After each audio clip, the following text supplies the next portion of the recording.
YouTube, what's good? It's your boy Big Beard, and we are back for another edition of Big Beard Business. Today I wanted to drop in and give you 10 fragrances quickly that I feel to be masterpieces, but they may not be a masterpiece fragrance for you, and in my personal opinion, these fragrances are masterpieces within their own right. So without any further ado, let me go ahead and drop this list. So first up, we have a fragrance from the house of Tom Ford, my guy, aka Tom 44, and this was Tom Ford's Grey Vetiver EDP. This one is a well-blended vetiver fragrance with spices. You get some woods in here, but it's also uniquely fresh in that sense as well. The vetiver here doesn't come off as too pungent, and it's an easily wearable vetiver fragrance that you can wear to the office or wear casually. Tom Ford's Grey Vetiver. The next fragrance on my list today is one that I had to get multiple bottles of because when I originally came across it was on its way out, but it's back in now, I believe. The fragrance comes from the house of Kilian. This one is Kilian's Sacred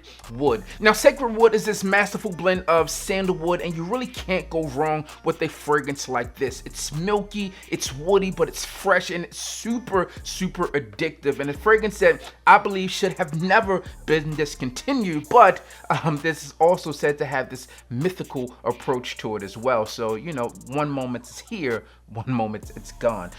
Kilian's Sacred Wood. The next fragrance on my list today is technically a 3-4-1. This one comes from the house of Commodity, part of their Scent Space collection, and this one is Moss. Now, what I have in my hand right now is Moss Minus, which is the lightest of the three. Now, we talking of Moss in itself, it really has this earthy feel to it, but what makes this one a masterpiece is, again, the trio, because you get all feels of Moss, and it come off as realistic. When I look at the Minus version of Moss, I get smooth, soft, and subtle. But when I look at the traditional Moss, I get something that's vibrant, earthy, and fresh. But when I get real bold and expressive, I have to get into the Moss Plus. And Moss Plus takes all of those things that I mentioned about the Minus and the traditional Moss, but also adds in this sweet, fresh grittiness within this scent that I think is really just truly a great blend. So if I'm looking at these, a collective across the board, fragrances that you have to try, do not knock them until you get your nose on them. Moss from the house of Commodity. The next fragrance on my list was Love at First Sniff. This one comes from Tom Ford, and this was Tom Ford's Ebene Fume. I think that the photos that they did for the marketing of this fragrance were like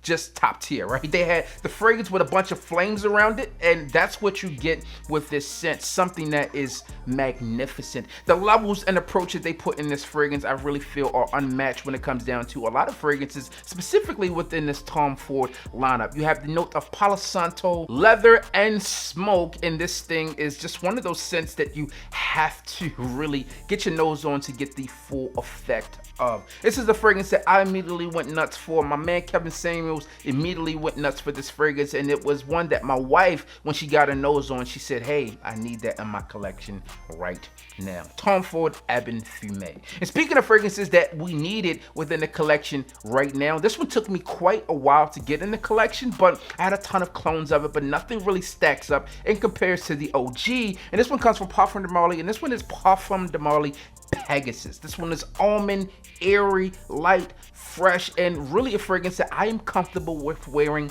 all year round. The compliments do roll in with this fragrance as well, so if that's something that you're into, then this is a scent that you will enjoy. One of the things that I like about this fragrance, it's vastly different than a lot of other fragrances that I have in my collection, with the exception of those that attempt to be this fragrance. In most cases, you can typically grab some fragrances and compare them to others and say, hey, this smells similar to this, but I have yet to come across a fragrance that has this type of feel and approach to it. So it's one that I love, and to me, it's a masterpiece scent. Pegasus from the house of Parfums de Marly. Now, the next fragrance I'm going to mention, if you're a true supporter of this channel, then this one may come by way of, well, a bit of a surprise. But I want to make sure I throw this out there because it's truly important. This one is a flanker of a game-changing fragrance, and it's not my favorite from the lineup, but if I look at everything that this fragrance offers, then it has to be the masterpiece of the bunch. And this one is from Dior, and this one is Dior Sauvage Eau de Parfum, not the Parfum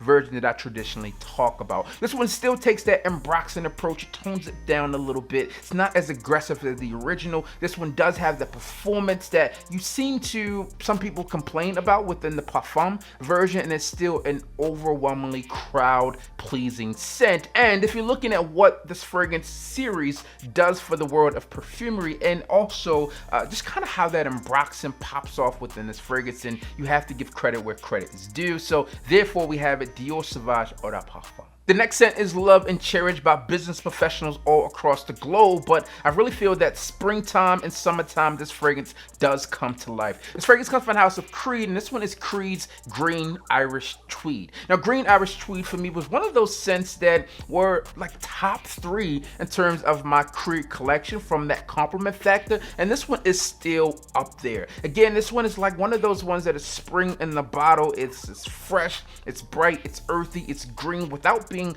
overwhelming, and the compliments are there. Again, as I mentioned, this one is really up there for business professionals. If you are in an office space, this is one that you can feel comfortable with wearing as you move up the chain because, well, it smells amazing, and if you're going for the real deal, it's not one that everyone can afford. So I think that this fragrance should be loved and cherished, and it's a masterpiece scent all in all. This fragrance released years ago and is still relevant today, so you really can't go wrong with it. Creed's Green Irish Tweed. Now, speaking of the house of Creed, this next fragrance you knew were going to be on the list, specifically if you're tuned in here. This one happens to be the most complimented Creed within my collection, and no, it's not a vintage if you're new to this space. This one is Creed's Silver Mountain Water. Silver Mountain Water is a refreshing outdoorsy scent for men that also features black currant, and you get some creaminess here as well, but there's also this note that you cannot miss here, which happens to be that tea note within the scent. It's really there, alive and well, but the fragrance does so much good from performance, longevity, projection, compliment factor. You really can't go wrong with a fragrance like this, and it's definitely one that is season appropriate if you're watching this video in this spring and summer. The way I feel about this fragrance though is I'm going to wear it any and every time I feel like it because it's just that good. I do need a few backup bottles of that one on deck. Creed's Silver Mountain Water. Now, this next fragrance is one that I gave a 10 out of 10, like immediately yes, and this one comes from Maison Francis Kurkdjian, and this one is Grand Soir. The best closing to your day, so to speak, because, well, things get a little bit wicked. If you spray this fragrance on, ladies will enjoy it, and you are going to enjoy it as well. There is something that is subtly sweet within this fragrance, but still has that class and sophistication that you would expect from a house like Francis Kurkdjian. You can tell by the color of the juice here that this one is rich. You got tonka, you got this amber vanilla accord, you also get some benzoin within this fragrance and some labdanum. Just an all-around great scent that you cannot go wrong with, in my personal opinion, especially for that close encounter cuddle buddy action, or more specifically the fall and winter. Maison Francis Kurkdjian's Grand Soir. And the final fragrance that I want to talk about is one that I am a huge supporter of the brand. I'm a huge supporter of what this fragrance offers, and this scent really took me off my feet when I smelled it, and I've been a huge fan of not only this fragrance but the brand ever since. And this one is from Kilian, and this one is Kilian's Black Phantom. 10 out of 10 fragrance for me. This one's coffee, gourmand. You get that same type of vanilla within this fragrance, but this fragrance provides something that is completely different than all of the fragrances that I mentioned today, and most fragrances on the market today as well. This one is sexy, attractive, alluring. It makes you feel confident, but it's also a fragrance that is rich as well as, well, you know, it smells like money to me. So be sure to try this fragrance out as another masterpiece scent. Now, again, I know that not every fragrance on this list today is going to resonate with you, but these are masterpiece scents to me. Now, I could make this like an easily list of,